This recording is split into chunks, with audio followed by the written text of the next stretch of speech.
যখন আপনি স্কুলে ছিলেন তখন তো আপনি জানতেন সামনে একটা পরীক্ষা আছে, এই কারণে আপনার পড়তে হইতো, নাহলে আপনার বন্ধুরা পাশ করে চলে যাবে, আপনি পাশ করবেন না। আপনার এসএসসি ছিল সামনে, বড় বড় বোর্ড পরীক্ষা ছিল, আপনার জীবনে কিছু একটা করার ব্যাপার স্যাপার ছিল, এছাড়াও আপনার সোশ্যাল প্রেশার ছিল, সমাজের সবাই কি বলবে আপনি যদি পাশ না করেন, ফেল করেন, আপনার রেজাল্ট যদি খারাপ হয়, ইত্যাদি ইত্যাদি।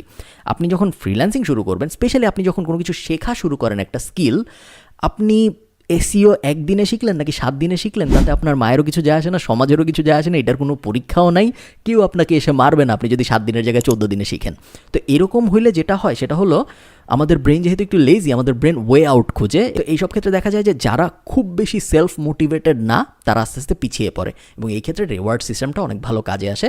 আপনার পছন্দের কিছু কাজ ফিক্সড করুন যেগুলো আপনার খুব ভাল লাগে, এবং আমি যে একটু আগে যেটা বললাম, যে কোনো কিছু হইতে পারে আপনার যা পছন্দ, এবং সেই রিওয়ার্ডগুলো তখনই নেন যখন আপনি ছোটো ছোটো মাইলস্টোন অ্যাচিভ করবেন।